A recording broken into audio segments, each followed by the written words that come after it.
ಆಕಾಶವಾಣಿ ಪ್ರದೇಶ ಸಮಾಚಾರ ಓದುತ್ತಿರುವವರು ಕುಮಾರಿ ಕೇವಳ.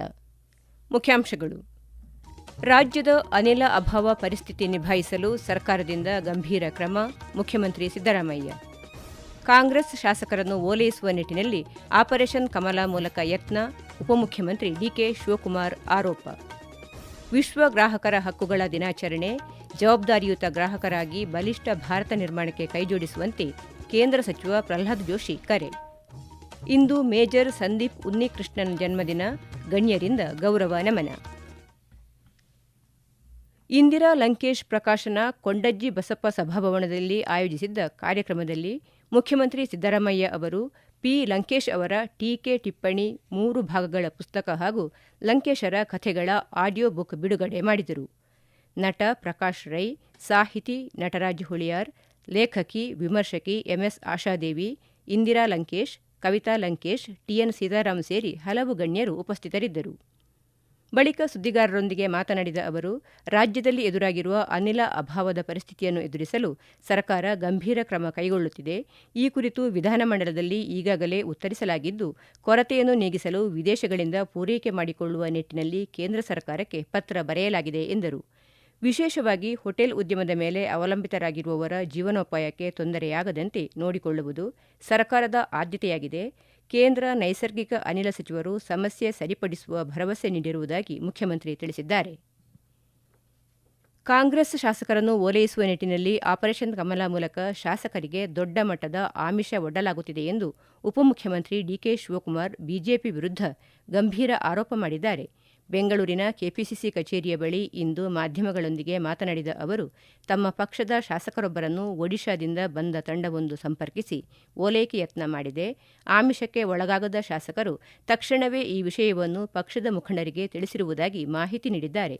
ಈ ಸಂಬಂಧ ಪೊಲೀಸ್ ದೂರು ದಾಖಲಿಸಿದ್ದು, ಈಗಾಗಲೇ ಇಬ್ಬರನ್ನು ವಶಕ್ಕೆ ಪಡೆದು ಇನ್ನಿಬ್ಬರಿಗಾಗಿ ಶೋಧ ಕಾರ್ಯ ನಡೆಯುತ್ತಿದೆ ಎಂದರು. ಮುಂಬರುವ ಉಪಚುನಾವಣೆಗಳಿಗೆ ಕಾಂಗ್ರೆಸ್ ಪಕ್ಷ ಸಂಪೂರ್ಣವಾಗಿ ಸಿದ್ಧವಾಗಿದೆ ಎಂದು ಇದೇ ವೇಳೆ ಉಪಮುಖ್ಯಮಂತ್ರಿ ಡಿಕೆ ಶಿವಕುಮಾರ್ ತಿಳಿಸಿದರು. ಗೃಹ ಬಳಕೆಯ ಅಡುಗೆ ಅನಿಲ ಸಿಲಿಂಡರ್ಗಳ ಉಪಯೋಗಕ್ಕೆ ಯಾವುದೇ ತೊಂದರೆಯಾಗದಂತೆ ಕ್ರಮ ವಹಿಸಲಾಗಿದ್ದು, ಗೃಹ ಬಳಕೆ ಸಿಲಿಂಡರನ್ನು ವಾಣಿಜ್ಯ ಉದ್ದೇಶಕ್ಕಾಗಿ ಬಳಸಿದಲ್ಲಿ ಸೂಕ್ತ ಕಾನೂನು ಕ್ರಮ ಕೈಗೊಳ್ಳುವಂತೆ ಸೂಚಿಸಲಾಗಿದೆ ಎಂದು ಆಹಾರ, ನಾಗರಿಕ ಸರಬರಾಜು ಮತ್ತು ಗ್ರಾಹಕ ವ್ಯವಹಾರಗಳ ಸಚಿವ ಕೆಎಚ್ ಮುನಿಯಪ್ಪ ತಿಳಿಸಿದ್ದಾರೆ. ಈ ಕುರಿತು ಪ್ರಕಟಣೆ ನೀಡಿರುವ ಅವರು, ರಾಜ್ಯಾದ್ಯಂತ 14.2 ಕೆಜಿಯ ಗೃಹ ಬಳಕೆಯ ಒಟ್ಟು 3,86,363 ಸಿಲಿಂಡರ್ ಹಾಗೂ ವಾಣಿಜ್ಯ ಬಳಕೆಯ 6,371 ಸಿಲಿಂಡರ್ಗಳನ್ನು ವಿತರಣೆ ಮಾಡಲಾಗಿದೆ ಎಂದರು. ಗೃಹ ಬಳಕೆ ಸಿಲಿಂಡರ್ಗಳನ್ನು ವಾಣಿಜ್ಯ ಉದ್ದೇಶಕ್ಕೆ ಬಳಸುತ್ತಿದ್ದ ಬೆಂಗಳೂರಿನ ಪೀಣ್ಯ, ಚಿಕ್ಕಜಾಲ, ಶಿವಮೊಗ್ಗ, ಯಾದಗಿರಿ, ದಾವಣಗೆರೆ ಸೇರಿದಂತೆ ಹಲವು ಜಿಲ್ಲೆಗಳಲ್ಲಿ ಅಗತ್ಯ ವಸ್ತುಗಳ ಕಾಯ್ದೆ 1955ರ ಕಾಯ್ದೆಯಡಿ ಪ್ರಕರಣವನ್ನು ದಾಖಲಿಸಿ ಸಿಲಿಂಡರ್ ವಶಪಡಿಸಿಕೊಳ್ಳಲಾಗಿದೆ. ಹಾಗೆಯೇ ಕೋಲಾರ ಜಿಲ್ಲೆಯ ಕೆಜಿಎಫ್ನಲ್ಲಿ ಅಕ್ರಮ ಅನಿಲ ಮರುಪೂರಣ ನಡೆಸುತ್ತಿದ್ದ ಅನಿಲ ವಿತರಕರ ಮೇಲೆ ಪ್ರಕರಣ ದಾಖಲಿಸಲಾಗಿದೆ. ವಾಣಿಜ್ಯ ಬಳಕೆಯ ಸಿಲಿಂಡರ್ಗಳ ಒಟ್ಟು 20% ಸಿಲಿಂಡರ್ಗಳನ್ನು ಕೇಂದ್ರ ಸರ್ಕಾರದ ಮಾರ್ಗಸೂಚನೆಗಳಂತೆ ಆಸ್ಪತ್ರೆ, ಶಾಲಾ ಶಿಕ್ಷಣ ಸಂಸ್ಥೆಗಳು, ವಿಮಾನ ನಿಲ್ದಾಣ, ರೈಲು ನಿಲ್ದಾಣ, ಬಸ್ ನಿಲ್ದಾಣಗಳ ಕ್ಯಾಂಟೀನ್ಗಳಿಗೆ ಆದ್ಯತೆ ಮೇರೆಗೆ ವಾಣಿಜ್ಯ ಬಳಕೆಯ ಸಿಲಿಂಡರ್ಗಳನ್ನು ವಿತರಿಸಲು ಸೂಚಿಸಲಾಗಿದೆ ಎಂದು ಸಚಿವ ಮುನಿಯಪ್ಪ ತಿಳಿಸಿದ್ದಾರೆ. ಸುರಕ್ಷಿತ ಉತ್ಪನ್ನಗಳು, ಆತ್ಮವಿಶ್ವಾಸಭರಿತ ಗ್ರಾಹಕರು ಧ್ಯೇಯದೊಂದಿಗೆ ಇಂದು ವಿಶ್ವ ಗ್ರಾಹಕ ಹಕ್ಕುಗಳ ದಿನವನ್ನು ಆಚರಿಸಲಾಗುತ್ತಿದೆ.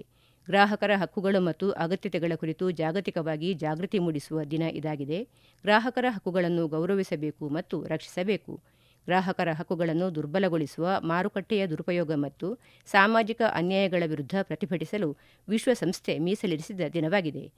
ವಿಶ್ವ ಗ್ರಾಹಕರ ಹಕ್ಕುಗಳ ದಿನದ ಅಂಗವಾಗಿ ಕೇಂದ್ರ ಸಚಿವ ಪ್ರಹ್ಲಾದ್ ಜೋಶಿ ನಾಡಿನ ಸಮಸ್ತ ಜನತೆಗೆ ಶುಭ ಕೋರಿದ್ದು, ಗ್ರಾಹಕರ ಹಕ್ಕುಗಳ ರಕ್ಷಣೆ ಮತ್ತು ಜಾಗೃತಿಯು ರಾಷ್ಟ್ರದ ಆರ್ಥಿಕ ಸದೃಢತೆಗೆ ಅತ್ಯಂತ ಅವಶ್ಯವಾಗಿದೆ ಎಂದಿದ್ದಾರೆ.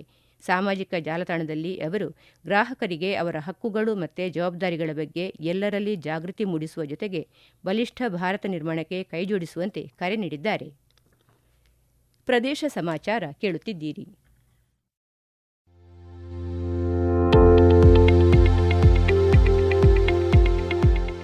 ನಮ್ಮ ಎಲ್ಲ ರಾಷ್ಟ್ರೀಯ ವಾರ್ತೆಗಳು ಹಾಗೂ ಪ್ರದೇಶ ಸಮಾಚಾರ ಈಗ ಆಕಾಶವಾಣಿ ನ್ಯೂಸ್ ಕನ್ನಡ ಯೂಟ್ಯೂಬ್ ಚಾನೆಲ್ನಲ್ಲಿ ಲಭ್ಯ. ನಮ್ಮ ಎಕ್ಸ್ ಖಾತೆ ಮತ್ತು ಇನ್ಸ್ಟಾಗ್ರಾಂ ಖಾತೆ ಆಕಾಶವಾಣಿ ನ್ಯೂಸ್ ಕನ್ನಡ. ಹೆಚ್ಚಿನ ಮಾಹಿತಿಗಾಗಿ ನಮ್ಮ ಫೇಸ್ಬುಕ್ ಖಾತೆ ಆಕಾಶವಾಣಿ ವಾರ್ತೆ ಕನ್ನಡವನ್ನು ಅನುಸರಿಸಿ. ಮಾಹಿತಿಗಳ ಹೂರಣ ವಾರದ ಕಾರ್ಯಕ್ರಮ ಪ್ರಚಲಿತ ವಿದ್ಯಮಾನ ಪ್ರತಿ ಬುಧವಾರ ರಾತ್ರಿ 9:15 ರಾಜ್ಯದ ಹಲವು ಜಿಲ್ಲೆಗಳಲ್ಲಿ ನಿನ್ನೆ ಲೋಕ್ ಅದಾಲತ್ ಹಮ್ಮಿಕೊಳ್ಳಲಾಗಿತ್ತು. ಈ ವೇಳೆ ಸಾವಿರಾರು ವ್ಯಾಜ್ಯಗಳನ್ನು ಯಶಸ್ವಿಯಾಗಿ ಇತ್ಯರ್ಥಪಡಿಸಲಾಗಿದೆ. ಕೋಲಾರ ಜಿಲ್ಲಾ ಕಾನೂನು ಸೇವೆಗಳ ಪ್ರಾಧಿಕಾರದ ವತಿಯಿಂದ ನಿನ್ನೆ ಜಿಲ್ಲೆಯಾದ್ಯಂತ ಹಮ್ಮಿಕೊಳ್ಳಲಾಗಿದ್ದ ರಾಷ್ಟ್ರೀಯ ಲೋಕ್ ಅದಾಲತ್ನಲ್ಲಿ ಒಟ್ಟು 56,235 ಪ್ರಕರಣಗಳನ್ನು ಪರಸ್ಪರ ರಾಜಿ ಸಂಧಾನದ ಮೂಲಕ ಯಶಸ್ವಿಯಾಗಿ ಇತ್ಯರ್ಥಪಡಿಸಲಾಗಿದೆ ಎಂದು ಹೆಚ್ಚುವರಿ ಜಿಲ್ಲಾ ಮತ್ತು ಸೆಷನ್ಸ್ ಪ್ರಧಾನ ನ್ಯಾಯಾಧೀಶರಾದ ಬಿಎಸ್ ಜಯಶ್ರೀ ತಿಳಿಸಿದ್ದಾರೆ. ಪ್ರಕರಣಗಳನ್ನು ರಾಜಿ ಮೂಲಕ ತಾರ್ಕಿಕ ಹಂತಕ್ಕೆ ಕೊಂಡೊಯ್ದು ಸರ್ವಸಮ್ಮತವಾದ ನ್ಯಾಯವನ್ನು ಲೋಕ ಅದಾಲತ್ನಲ್ಲಿ ಒದಗಿಸಲಾಗುವುದು ಎಂದು ಅವರು ತಿಳಿಸಿದರು. ಜಿಲ್ಲಾ ಕಾನೂನು ಸೇವೆಗಳ ಪ್ರಾಧಿಕಾರದ ಸದಸ್ಯ ಕಾರ್ಯದರ್ಶಿ ನಟೇಶ ಆರ್ ಮಾತನಾಡಿ, ಈ ಬಾರಿಯ ಲೋಕ ಅದಾಲತ್ನಲ್ಲಿ ರಾಜಿ ಸಂಧಾನದ ಮೂಲಕ ಇತ್ಯರ್ಥಪಡಿಸಿ ಒಟ್ಟು 37,75,80,506 ರೂಪಾಯಿ ಪರಿಹಾರ ಮೊತ್ತವನ್ನು ಪಾವತಿಸಲಾಗಿದೆ ಎಂದು ತಿಳಿಸಿದ್ದಾರೆ. ದಾವಣಗೆರೆ ಜಿಲ್ಲೆಯ 22 ನ್ಯಾಯಾಲಯಗಳಲ್ಲಿ ನಡೆದ ಲೋಕ ಅದಾಲತ್ನಲ್ಲಿ ಒಟ್ಟು 6,818 ಪ್ರಕರಣಗಳು ರಾಜಿ ಮೂಲಕ ಇತ್ಯರ್ಥಗೊಂಡು ಇದರೊಂದಿಗೆ 1.72 ಲಕ್ಷ ವ್ಯಾಜ್ಯಪೂರ್ವ ಪ್ರಕರಣಗಳನ್ನು ಕೂಡ ಬಗೆಹರಿಸಲಾಗಿದೆ ಎಂದು ಜಿಲ್ಲಾ ಪ್ರಧಾನ ಮತ್ತು ಸತ್ರ ನ್ಯಾಯಾಲಯದ ನ್ಯಾಯಾಧೀಶರಾದ ಡಿಕೆ ವೇಲಾ ತಿಳಿಸಿದ್ದಾರೆ. ವಿವಿಧ ವ್ಯಾಜ್ಯಗಳಿಂದ ಒಟ್ಟು 13 ಕೋಟಿ ರೂಪಾಯಿ ಹಣ ವಸೂಲಾತಿಯಾಗಿದೆ ಎಂದರು. ಬಳ್ಳಾರಿ ಜಿಲ್ಲೆಯಲ್ಲಿ ನಿನ್ನೆ ನಡೆದ ರಾಷ್ಟ್ರೀಯ ಲೋಕ ಅದಾಲತ್ನಲ್ಲಿ 11,406 ವಿವಿಧ ಬಗೆಯ ಪ್ರಕರಣಗಳನ್ನು ರಾಜಿ ಸಂಧಾನದ ಮೂಲಕ ಇತ್ಯರ್ಥಪಡಿಸುವ ಜೊತೆಗೆ 37.86 ಕೋಟಿ ರೂಪಾಯಿ ಪರಿಹಾರ ಮೊತ್ತ ಕೊಡಿಸಲಾಗಿದೆ. ಬಳ್ಳಾರಿ ಮತ್ತು ವಿಜಯನಗರ ಜಿಲ್ಲೆ ಒಳಗೊಂಡು ಒಟ್ಟು 32 ನ್ಯಾಯಾಲಯಗಳಲ್ಲಿ ಲೋಕ ಅದಾಲತ್ ಹಮ್ಮಿಕೊಳ್ಳಲಾಗಿತ್ತು. ಪ್ರಧಾನ ಜಿಲ್ಲಾ ಮತ್ತು ಸತ್ರ ನ್ಯಾಯಾಧೀಶರು ಹಾಗೂ ಜಿಲ್ಲಾ ಕಾನೂನು ಸೇವೆಗಳ ಪ್ರಾಧಿಕಾರದ ಅಧ್ಯಕ್ಷೆ ಕೆಜಿ ಶಾಂತಿ ಪ್ರಕರಣಗಳ ವಿಲೇವಾರಿ ಮಾಡಿದರು.